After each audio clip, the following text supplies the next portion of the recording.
Hey guys, Gretchen here with some herbal tips for perimenopause. Aren't you lucky? Perimenopause, hot flashes, depression, anxiety, insomnia, headaches, heavy flow, vaginal dryness, bone density loss, skin sagging, hair thinning. What? I didn't sign up for this. Oh my God, what is going on with my body? So there's a lot of things going on with your body. Right now, basically, the hormones are abandoning you. They are leaving. We're gonna go through these herb and dietary supplements one by one. This particular mix is something that I have had an amazing amount of luck with. Now, good news, bad news on the hot flash front. Good news, they can be managed. Bad news, you're not gonna get rid of them. So triggers, let's get through those really quickly and you'll see why you're not gonna get rid of them. Number one triggers, red meat, caffeine, and spicy foods. So you likely like one of these things, caffeine, spicy foods, red meat, something in there. These are all huge triggers for your hot flashes. I do a trade-off because my favorite pizza is pineapple and jalapeno. Don't start commenting that pineapple doesn't belong on pizza, because it does. It belongs on pizza just like potato chips belong inside a sandwich. But that's not the purpose of this. So those are the biggest triggers. You can do some trade-offs. You'll figure out where your sweet spot is, where you can still have like your jalapeno pineapple pizza and not want to rip your skin off all night long. Flaxseed definitely helps with the hot flashes. The other herb that is going to be really beneficial with hot flashes that I highly recommend, and I don't have a bottle of it here, I'm going to show you as many samples as possible too, is Vitex or chaste berry. The dose will be on the bottle. I take 1 tablet 2 times a day for mine. That will help with hot flashes. It helps with anxiety, helps with depression, helps with that heavy, super heavy flow. There was one period that I had in my perimenopause during the super, super heavy period phase. I had on an overnight pad, had on a tampon and overnight pad, leggings and jeans, dark jeans, went to work and still bled through that in about an hour. So chaste berry definitely helps if you're a super bloody flower. What else? There are tons, so many good things. And like I said, what I'm giving you is the herbal mix that I have found that works for me. And I've gotten my hot flashes very much under control. Like I said, it's a dietary trade-off. And you'll notice things about your hot flashes. Like I've noticed that if I have the sheet on my neck, that triggers it.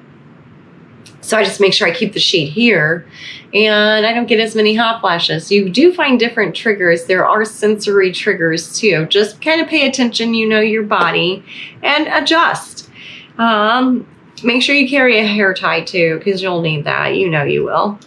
All right, the next herb that we're going to talk about is going to be the ones for mood and hormones. So the hormones are leaving your body right now. There are 3 areas of your body that produce a good chunk of the hormones that keep your body in homeostasis: the hypothalamus, the pituitary, and the adrenal. You've heard about let's cleanse your adrenals. So your adrenals usually secrete the majority of the ascorbic acid and the cortisol that keep you in fight, flight, fright in your like high stress normal daily thing. So we're going to work with the adrenals, the hypothalamus, and the pituitaries with rhodiola rosea, and 500 milligrams a day is what you're going to want to take to keep those hormones in a homeostasis thing. This will also help with anxiety, depression, and insomnia. It will help your brain maintain more information, because sometimes we lose that memory and lose some of that information too. Rhodiola rosea, 500 milligrams. Another one that I recommend for mood swings, hormones, kind of getting that, getting everything back in line, Ashwagandha Tulsi Tea. Unless you are allergic to nightshades, ashwagandha is a nightshade, so stay away from it then. If you're not allergic to nightshade, Ashwagandha Tulsi Tea is a tea that you should be drinking on a daily basis. This will keep your hormone levels very kind of nice and steady. And it will also help you with that anxiety, that depression, and that insomnia.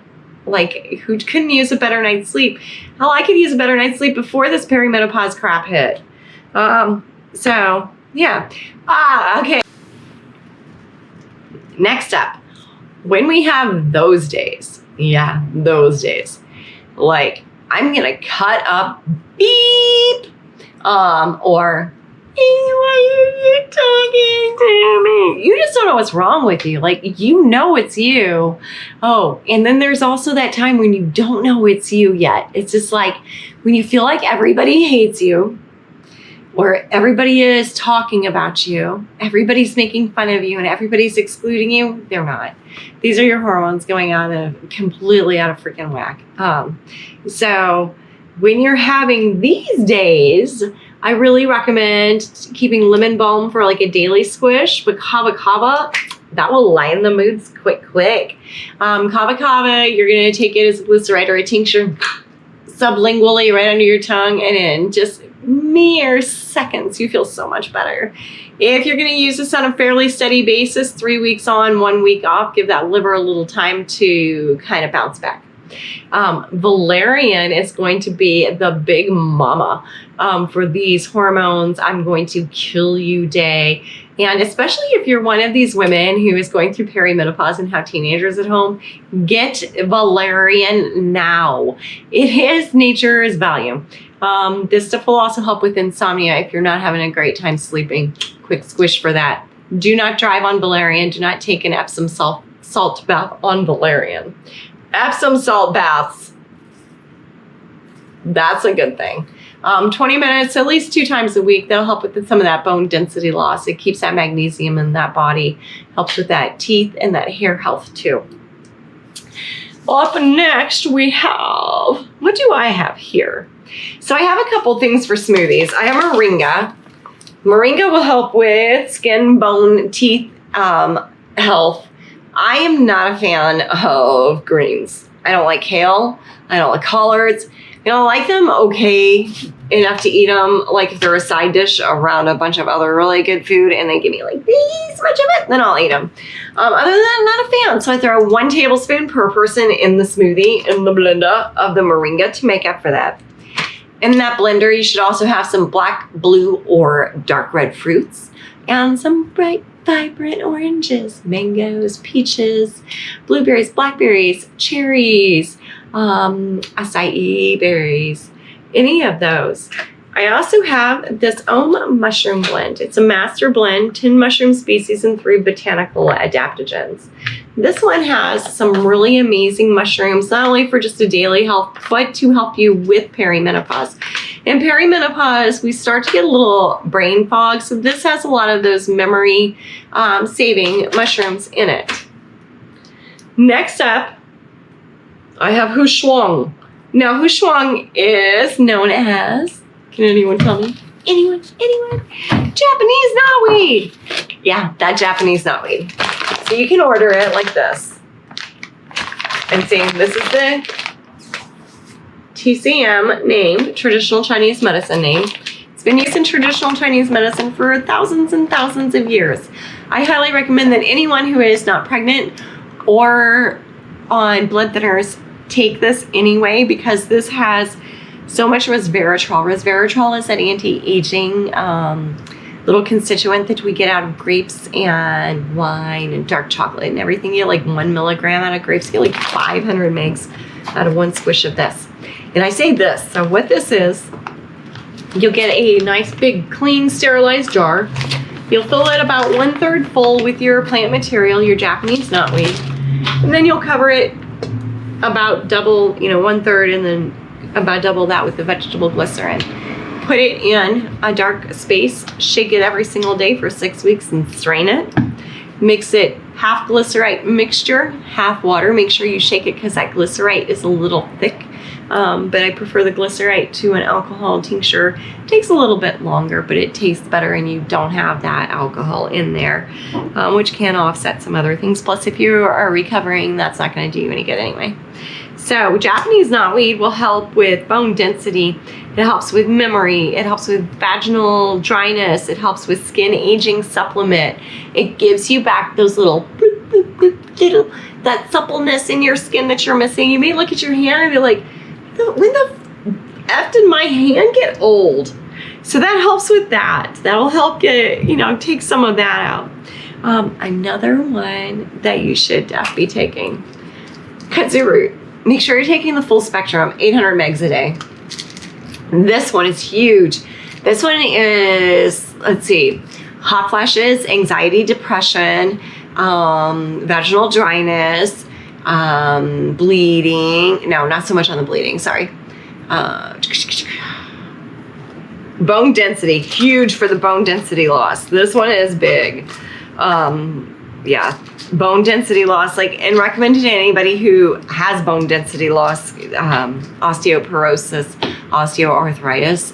So recommend it. Yeah, that's it. Yep. So that's it. You have a daily smoothie. Then you have your daily tea. You have 1, 2, 3 supplements. Then you have 3 tinctures for mood, but you won't use all those tinctures every single day. Like I said, Valerian is like the hardcore one. And Kava Kava is just for when you're just like,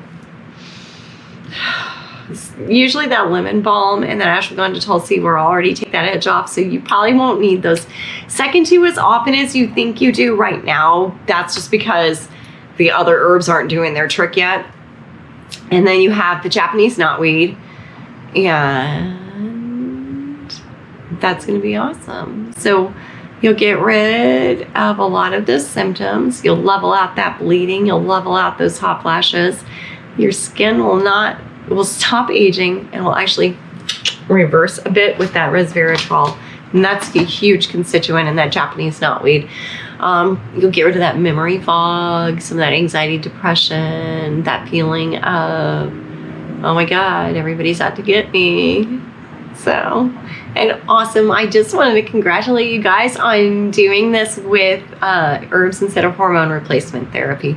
Well done, because it's not going to be, it's such an easy, cheater way to do the hormone replacement therapy instead of actually do these things, because you see, it's not difficult. It's just difficult when you don't know what you're supposed to be doing and you don't know what has worked for other women. You just do this little research. So if you like this video and you'd like to see more like it, please hit that subscribe button for me. Until next time, namaste.